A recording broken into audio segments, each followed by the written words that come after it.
Today I'm going to talk about employment. A few people have been asking me how I cope with having a job and, balancing my life, everything else that I do and all that with having the job, how I've managed to keep my job, and a few other things, so I just wanted to talk about that. I have done a video about employment, but that was a couple of years ago, so I just thought I'll do a newer one, and I'll probably end up talking about some stuff that I didn't manage to say in the last video. So the unemployment rate of people with autism is incredibly high. I can't find the statistics that I wanted to talk about, but it's something like 79%, and most people with autism, or autistic people should I say, who do work are working part-time. So, there's a lot of things that can contribute to that, and there's a lot of things that make work very difficult for autistic people. From my experience, I really struggle with the social aspect of it, and because I'm very socially anxious, because I grew up obviously not knowing that I was autistic, but people were being funny with me, and I was offending people and saying the wrong thing and being inappropriate and stuff. And I literally did not have a clue when I was a young child. And right up and through, up until college, even university, like, people were picking up on the fact that I was a bit strange, and I wasn't good with jokes, I wasn't good with sarcasm and stuff like that. And when you're working in a workplace with a few people or a lot of people, like, there has to be some kind of, in the neurotypical world anyway, some kind of like banter, and there's usually a hierarchy, and there's usually like cliques, and I find all that quite interesting, to be honest with you. I studied sociology at college, and I was thinking of taking it at degree level as well, because I like observing other people and their behaviour and their mannerisms, and the things that they say in response to what other people say to them. I find it very, very interesting, probably because I grew up not having a clue. So, what I've done, I've had quite a lot of jobs in the past, different types of jobs. I've done office jobs, I've done some bar work, I've done some modelling, I've done pensions, I've done a lot of things, care. I've done 4 years of care, and I'm still working in care now. Retail, that was horrible. Really, that was just like traumatic. It was really, really, really bad. I remember one job that I had, sorry, I'm digressing, that's the ADD. But I remember one job I had, it was like at a coffee shop in a shopping centre, and the shopping centre was like really busy, and I don't know why I applied for it. I think I just wanted to try and impress my parents and make a bit of money, but the money was shit. It was absolutely, like, it wasn't worth doing. They didn't pay me right, they were underpaying me, it was cash in hand, it was really dodgy. And one day when I made somebody, I think it was a smoothie instead of a juice, or the other way around. Oh no, sorry, a smoothie instead of a milkshake, or the other way around. Like, I can't remember, it was ages ago. I made the wrong thing. I made the opposite to what they ordered, and the big manager was in that day, and he called me a retard. And I was like, what the fuck am I doing here? This is just disgusting. And like, every night that I'd go home, because I'd have to work like late shifts, I'd just be really, really upset, and everybody around me was like pushing me to do it, because we didn't know that I was autistic and stuff yet. We just knew that I was having a lot of problems, and I couldn't stick to jobs and couldn't stick to anything. So I think people around me were just trying to encourage me to do it, and in the hope that I would be able to do it, but I just had to leave after a couple of weeks. So yeah, I've got such a wide range of experience in different working environments. And I'd say, you know, I'm quite proficient in a lot of things. You know, I can get on and do a lot of things, but there's some stuff that I really struggle with. You know, for instance, I could not work in a supermarket. It's too bright, it's too noisy. There's a lot of things going off at the same time. If I'm stocking a shelf or something and somebody asks me a question, I will completely forget what I was doing and I'll have to start from the very beginning. And obviously if I was working in a place like Aldi where everything's like fast paced, I did actually apply for Aldi, but I failed it. I failed the maths test. Not that you need a maths test because you've got a fucking till, but you know. Yeah, it's just not something that I could do feasibly. So yeah, at the moment I'm still working in care at the same care home I've been working at for 2 years, and I think that's the longest I've kept a job, apart from a Sunday job in an old people's clothing shop that I had when I was 16 to 18. So I am quite proud of myself for that. I did actually leave last summer to go and work at a different company, but they just completely, like, it was a really dodgy company. I found out that I was working without a DBS and they took £70 out for my DBS and not done it. So I was working pretty much illegally, going to old ladies' homes and caring for them and stuff. I could have been anybody, you know. Luckily for them, like, I haven't got a criminal record. I've never nicked anything. You know, I'm just not that kind of person. But you know, they could have had anybody in there and they could have had a really, really bad safeguarding thing against them. But yeah, there was a lot of stuff like that, and they wouldn't give me my reasonable adjustments that they promised me, so I just had to go. And then my mental health was so bad for like 2 months I couldn't work. And I wasn't entitled to any benefits or anything, so I was financially in the shit. So I went back to the company that I was working with before, that I'm still working for now. Sorry, I hope that you're understanding this, because I just tend to ramble on. And yeah, it's good, it's manageable because I'm not working full time. It's a job that involves caring for people with autism and learning difficulties.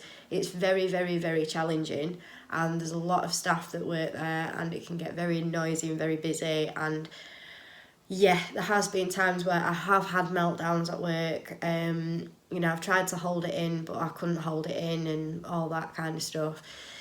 But they've been really good with me, and they don't kind of see it as a problem, you know. They've given me my reasonable adjustments. I do the same shifts every week. You know, I'm not working full time. I'm working 28 to 37, is it? I don't know, hours a week. Yeah, it's manageable because it is part-time, and I'm doing 14-hour shifts, which sometimes it's very hard work. We don't get breaks. But then I've got a full day off the next day to recover and, you know, to potter about and do what I do in my spare time. You know, go to the gym, do a YouTube video, do other online things that I do. And you know, just basically keep up to date, do my washing, you know, do me cooking and stuff like that, do me cleaning and all that. And it's good, it works out very well for me. So I still have, you know, a decent main wage to live off, but I'm not breaking my back working all the time.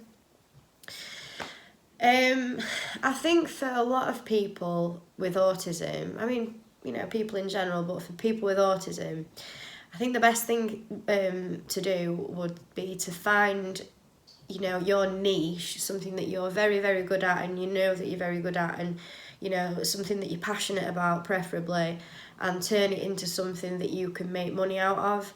And that is a lot easier said than done. Trust me, I've tried it a couple of times and it's not gone to plan.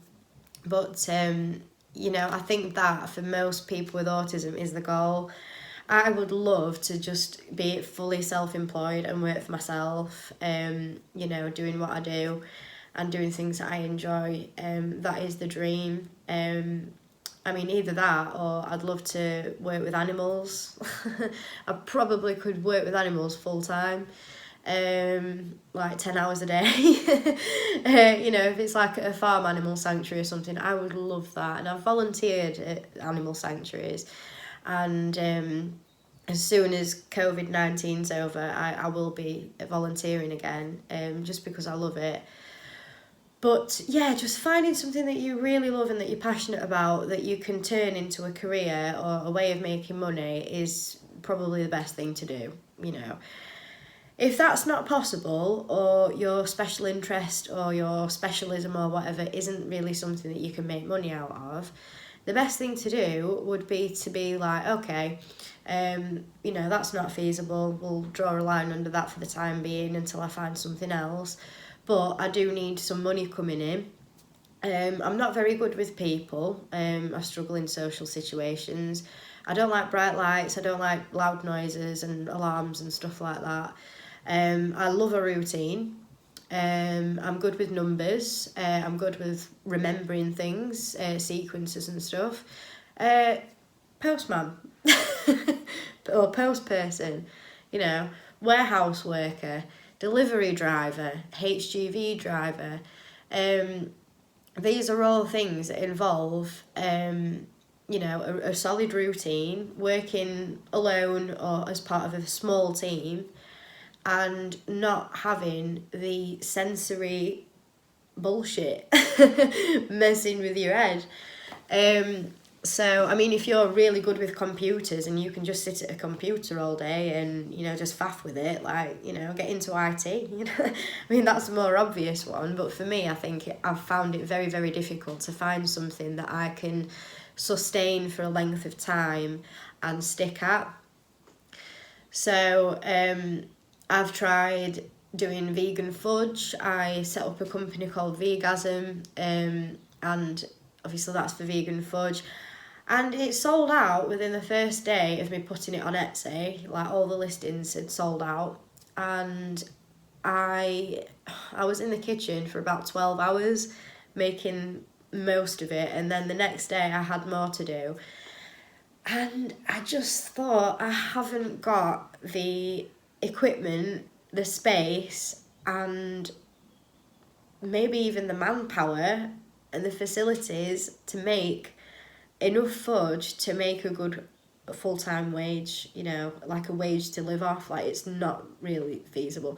And I kind of fell out of love with it as well, because I just thought, I'm going to be stood in the kitchen all day stirring this fucking fudge, and there's just, it's never ending. And then you've got to pack it and, you know, go on your computer and put all the addresses on it and stuff, and then go to the post office and wait in the queue for half an hour, and then post it all. And then by the time you're done, you're just like, oh my God, like, I've not even made that much money and I am knackered. And doing that on top of having my job as well, and doing YouTube and volunteering at the animal sanctuary, and, you know, other stuff that I've got going on, it was way too much for me. So yeah, I mean, part of me did that to kind of prove a point, because I'm very stubborn. And somebody said to me, oh, well, you know, you'll never be able to do this, that and the other. So I just thought, oh, fuck you, I'll do it then. So, and I did a stall, a shop called Lunar Attic, a lovely little shop in Kelham Island. And that was good. You know, the ladies were there, were really nice. I had a really nice day. The fudge was pretty much sold out there as well. So maybe I'll just do like stalls now and then in markets and stuff, just to do it like now and then for fun, because I would enjoy that. But the prospect of doing that all the time was just like, nah, I ain't doing that. So yeah, rambling on again, but I'm just telling you, you know, the stuff that I've tried and the stuff that I've done. But before I was diagnosed with autism, I was doing office jobs and I was doing call centre jobs. That's another one I forgot to mention at the start of the video. Oh my God, that was fucking terrible. And, you know, just stuff like that was really, really, really not suited to me. But there was so much pressure on me at the time to get a job, like any job, just get a job. It don't matter what it is. I just started taking any job that I could find, and I'd find after like a few weeks or a few months, I'd just get really, really depressed and like really overwhelmed and tired of everything, and I wouldn't have the energy at the end of the day or at the weekend to like do my washing and do my ironing and my cleaning, and you know, things were falling apart. My life was falling apart because I was trying to keep these jobs that were running me into the ground, and by doing that I was sacrificing everything, you know, even like my relationships with my friends and my family and stuff like that, like because I just really didn't want to see anybody else. Like going to work was my social thing for the week. That was more than enough, you know. I mean, I still feel like that now sometimes. Like after I've been to work, I'm just like, fucking hell. Like, that's me done for the week, you know. And then I'm back again, like, not the next day, but the day after. And you're just like, Jesus Christ. And then if somebody asks you if you wanted to go out, you're just like, no, I don't want to go out. I've had enough. I've got a social hangover, mate. But yeah, it's all about balance. And if you're in the position where, you know, you've been diagnosed with autism, or you're pretty certain that you have got autism, have a conversation with your employer, because you might surprise yourself. I mean, last year when I ended up with that shitty job with that shitty care company, I was offered, I think it was 4 or 5 jobs in the space of 3 months. Like they were like, yeah, definitely, you know, come and work with us.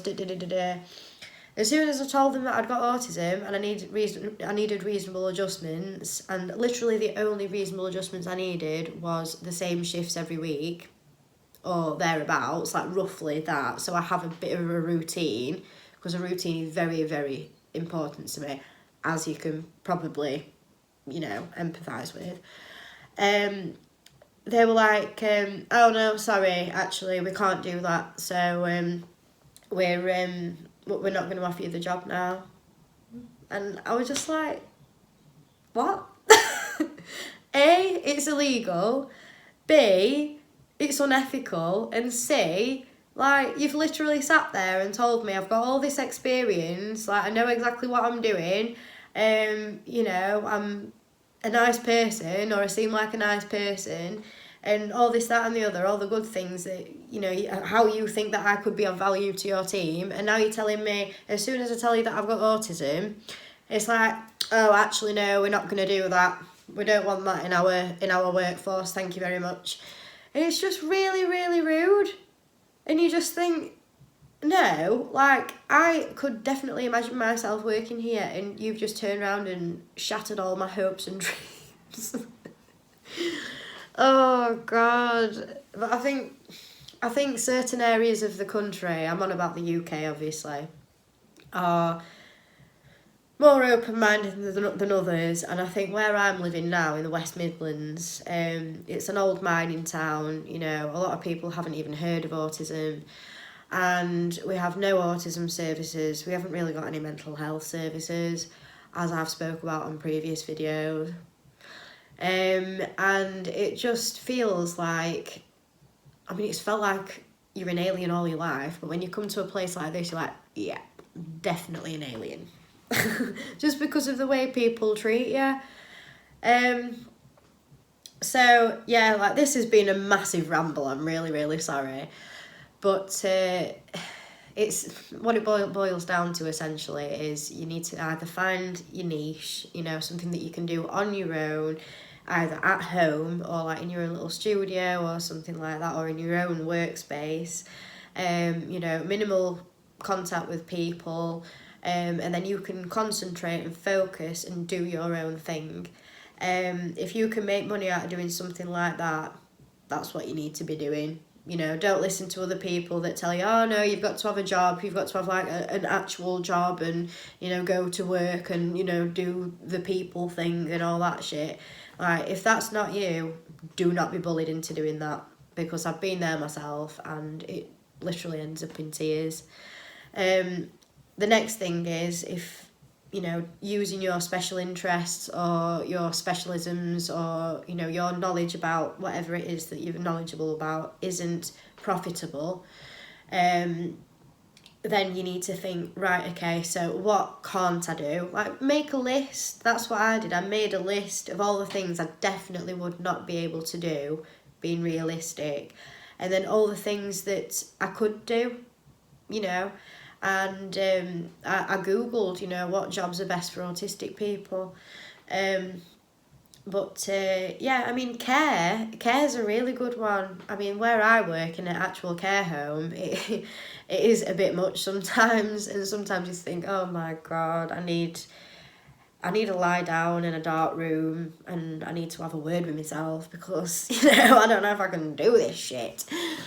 But, if you're going to people's houses and it's 1-on-1 or 2-to-1, it's not as intense, and you can get to know that person more and have a one-to-one conversation. And I think that's something that a lot of people with autism are quite good at, just being one-to-one with somebody.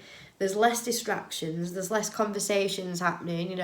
I've noticed a lot of neurotypical people, if they're in a group, they just talk over each other. They don't listen to each other. There's no taking it in turns. There's none of that. It's just loads of people talking at each other at the same time, and you're just like, one at a time, please. And if it's somebody, just one person with you, or 2 people with you even, like, it's a lot easier and it's a lot more relaxed, and it's just much better.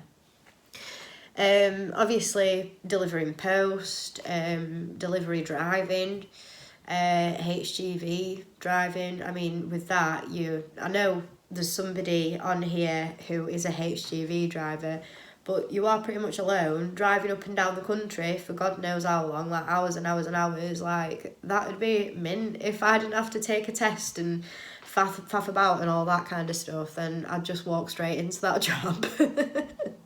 Get Motley Crue on full blast and hit the road. So, yeah, it's really sad that a lot of people with autism, either feel like they can't work, or that they actually can't work, or they can't find that right employer that's going to give them the reasonable adjustments, that's going to understand them, that's going to look at the positive aspects of them and see what they can do instead of what they can't do. It's really, really sad. Like, I think a lot of it is like neurotypical people's attitudes towards autistic people. And another thing is, the actual jobs, they're not really geared up to accommodate autistic people, which is really wrong. Like, we should be given the benefit of the doubt, and we should have the opportunity to, carry out tasks the way that we carry out tasks, because not everybody's the same. Not everybody works the same. Everybody has a different kind of style of learning and everything. That's a fact. So we just need to be more inclusive.